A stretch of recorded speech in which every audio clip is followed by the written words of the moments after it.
to do it. I'm back with another one. Who are we talking about today? Today we are talking about the Cavs, the 76ers, and the Lakers and the Jazz. Should we talk about who made history last night first, or should we talk about who lost? All right, so I think I'm going to top it off with the East because that's the game that I watched first, and that is the Cavs, and that is the 76ers. So, of course, the 76ers, they lost. They lost by 3, 122, 119. And I knew from halftime that they were going to lose. And the reason I say this is because Strus, right at the buzzer beater going into halftime, he shot the 3. He just walked off like it was nothing. I'm like, oh, yeah. The Cavs is hot. 76ers is not. And I was like, okay, let's see how this game goes. At first, it started off as a back and forth type of a game. So I was like, okay. Even my friend was like, who you got going? Who you got, winning tonight? And I'm like, 76ers. She like, okay, I'm going to go for the Cavs, so we won't pick the same people. But she won the bet. And I wasn't upset or anything like that. But it was just like, in the beginning, like it was really like a back and forth game. They were staying with each other. And then next thing you know, it was like, the 76ers was down like 18 points, and it was like, where did this just come from? So luckily they were able to come back. They just wasn't able to get the win. Y'all get what I'm saying? So the hot players we had for the Cavs, we had Garland. He had 32 points and he had 8 assists. To me, he started off hot from the gate. Like his hustle was there. The drive was there. Everything about him was there last night, and that like he got his 32 points, and they were able to do it without Donovan Mitchell. So it was like they won against the Bucks the other day, and they won. Well, I'm not saying 76ers is a hard team, but they won against 76ers last night without Donovan Mitchell. So that just shows you the level. Like the team that they have. I was trying to think of a word, but it was not coming out, y'all. But it just shows y'all, like, okay, the growth, I should say, that, okay, y'all main person is not playing, but y'all are still able to put on a show, and y'all are still able to get these wins. And that is great for the Cavs. So, big ups to them. Big ups to them. Next person I want to talk about, Allen. He had 26 points and he had 13 assists. Yeah, like that's what I'm saying. Like the whole team just came together last night to get the dub. And with Allen, I think he's a great defensive player. I think that's what I want to say. He is, and just him, like when I say about assists all the time, like you have to watch the whole entire court to know where your teammates are to like, okay, I'm gonna dish the ball to them so they can make the shot. And that's just what happened last night. He was able to get 13 assists and then 26 points, which was amazing. And last but not least, we're gonna talk about Strus. Y'all know he had got traded from the Heat. So this is his first year with the Cavs. And like I said, he put on his little show last night. So like I said, once he hit that 3-pointer, I feel like he was like hype. Like, oh yeah, I'm not to be played with. You know what I mean? And that's just what I felt from him last night. He ended up finishing with 20 points and he had 6 assists as well. And I think I like him. I like him with the Cavs. I think that's like, okay, I see. It fits him. And I think he's just finding his mojo with the Cavs, and it's working out. Y'all know what I'm saying? Like, it's working for him, so I do enjoy that. And now we're going to flip it over. We're going to flip it over to the 76ers losing. And I want to talk about Joel Embiid, and I want to talk about Maxey, because now they're like the leading duo who scored, I want to say they say over 58 points together. In a game, so it's like I'm not gonna call them the Kobe and Shaq. Let's get that straight right now. But like the little guy, big guy type of combination, and it's working for them. They play like that cohesiveness that I be talking about, y'all. They play well together. Joel, he gonna pass Maxey the ball, Maxey gonna shoot, and that's just what it is. And like I said, y'all already know I always talk positive about Maxey because I love the way he played. I love his hustle. I love his drive. I like all all positive things that I have to say about Maxey. He ended up finishing with 30 points. He ended up finishing with six assists. And it's like this kid, like the hunger in him, it's just like I just love it and I love watching it. You know what I'm saying? When I do watch the 76ers, it's like it's really great to watch. It's just his hustle. His hustle is just always there. He's like, I'm not gonna call him like a hyper kid, but it's like he's just ready for it. Like, I'm ready for the ball. When I get the ball, I'm gonna make something happen. And that's exactly what he does. And like I said, it works for him. And he's just gonna continue to grow, and he's just gonna continue to get better because he's so young. But their duo, it works for them. Yeah, they lost last night, but they really work really well together, like a mini Shaq and Kobe combination. Because you know Joe, he big, and then Maxey, you know, he's kind of small. But like I said, it works, and I like that for the 76ers. And then Joe, he ended up finishing with 32 points, 13 rebounds.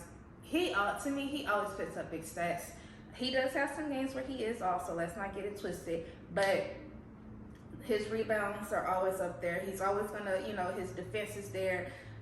Even when I was listening to Shaq last night, at halftime, he was like, these easy shots should not be hard for him. And that's true, because it's like you got all of these Cavs players like in the paint, and they making you work for you to just put this bucket up. And it's like, it shouldn't be like that. Like, you as a big man, you should be dominating the court, and you should be taking over, like getting these people out the way, like boom, shoot. You know what I'm saying? Like, that's what you should be doing. But you still end up finishing with 32 points.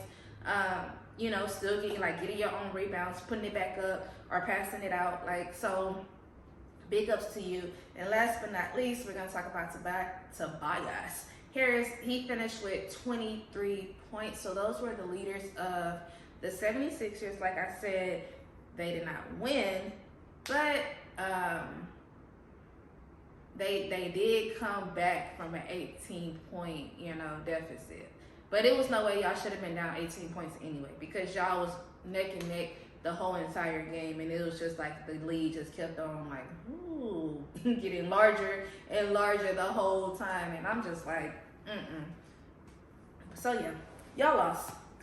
And then, okay, we're done with them. Next, I'm not gonna talk about the game because I didn't really watch the game, but I want to talk about the Hawks and the Pacers. The Pacers, I feel like, yeah, they did win. But I just want to know, why was it 86 points going into halftime? The Hawks had 86 points. Like, how do y'all score 86 points at halftime?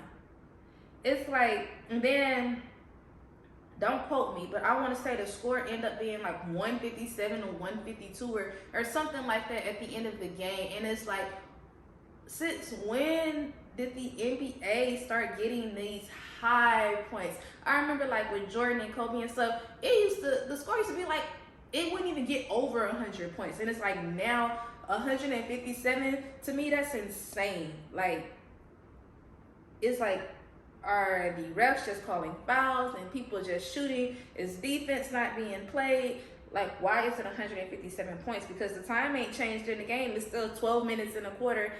So, sorry, that was just a little rant. I had to go on because I was like, how did you get 86 points at halftime? Where they do that at?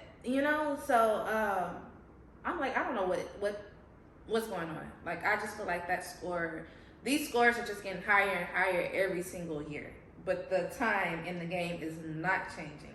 But we about to switch it over to the West, and we're going to talk about the Lakers and the Jazz. Now, first thing first, I don't think the Jazz want to win, because it's like the third game that I done saw when they played the Suns Friday, they played the Suns on Sunday, and then they played the Lakers today. All games they have lost. So it's like, I don't know if someone needs some help or what, because Clarkson last night, he only had 7 points. And that's all I gotta say, like 7 points. I don't know if they need somebody else on their team, because 3 losses in a row is just not a good look. And then Collins, he ended up finishing with 15 points. which isn't really any better. So it was like those were the only like players, and it just wasn't good. They lost. It was a blowout. 131-99. Definitely a blowout. You know? But we just gonna flip it over to the Lakers because that's all I have to say about the Jazz. It's like 3 losses in a row. Not a good look. Hopefully y'all win y'all next one. I don't know, y'all. But we're gonna talk about LeBron making history. We already know last season he passed up Kareem, and now he has reached another milestone of NBA history, getting his 39,000 points. You know what I'm saying? It's just like he just keep progressing at his age, and it's like, you know, like aging like fine wine. Is that the saying? Like that's how he's doing it. Like the older you get, the better you get, and it's like that's what's going on with LeBron. Like it's like you steady making NBA history because it's like who's next in line to reach that many points, and how long would it take them to get there? Y'all know what I'm saying? So it's gonna be a while for that to see like who can even top that or even get close to it. I don't see that happening no time soon. I think KD may be next in line, but I don't know if he would even be in the game that long to even be like, okay, I can surpass this. And I don't even think that's a thought in KD's mind, honestly, if we're being honest. But yeah, it's just like, congrats to you, LeBron, for just continuing to do the thing at your age. Like, you about to be 39 and you still playing, man. You're still playing amazing. He ended up finishing with 17 points and 7 rebounds. Not the best game for him, but they did get the win. They was already blowing him out, so it doesn't even really matter if he had high stats or not last night. And then we want to talk about inconsistent AD. He finally wanted to do something last night. He ended up finishing with 26 points and 16 rebounds. So I have to give him his props for that, because y'all know I talk about him every time I watch the Lakers. Excuse me. Every time I talk about the Lakers, it's always me talking like, here he go, being inconsistent, making me mad. Yup. But last night I feel like he did a little something, you know, with his 26 and 16, had a double-double. So we got to give him that. But like I told y'all, like if AD stays consistent and he stays healthy, the Lakers have a squad. But if he's not, because he's the next leader in line behind LeBron, he's supposed to be the leader because LeBron's supposed to be taking stuff back, and it just haven't been able to happen because we haven't had a consistent AD. But I feel like if he's able to play like he played last night and do that regularly, then y'all good. But it's just the inconsistency for me. It's really the inconsistency, because it's like, okay, he may have this, you know, the 26 points last night, but then next game he ended up coming out with like 10 points, 15 points, and 5 rebounds or something like that. And it's just like, no, we don't need that. We need last night AD. And then we also had Russell. He finished with 20 points and 8 assists.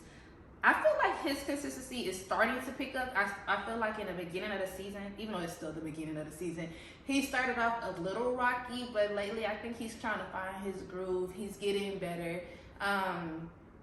Because y'all know, playoff time last year, and I was like, he needs to be traded because he ain't doing nothing in the playoffs. But I think he's trying to find his groove, so I hope it works for him, and I hope he stays consistent, because y'all know LeBron, he needs that help. He needs the help, and he can't do it by himself. But y'all, I think that is literally all I had to talk about today. The Lakers won, blowout, and then the Cavs won by 3. That's all I had, y'all. I am TV. I need y'all to be productive. I'm starting off late today, but I'm about to go work out, so I'm about to be productive. So I need y'all to be productive. Please don't forget to like, comment, and subscribe. And also, don't forget to turn on your notification bell so you guys can be notified when I post. That's all I had, y'all. Today Wednesday, y'all. Today is Wednesday. Tomorrow's Thanksgiving. So No, y'all will hear from me. I'm gonna post a video on Thanksgiving. I won't post a video on Friday because there won't be no games Thanksgiving. Y'all know that's when they watch football, and I'm definitely not gonna give y'all a rundown on football because y'all gonna be like, this girl don't know what she talking about. So we're gonna keep it authentic. But peace out. Bye. Have a great one.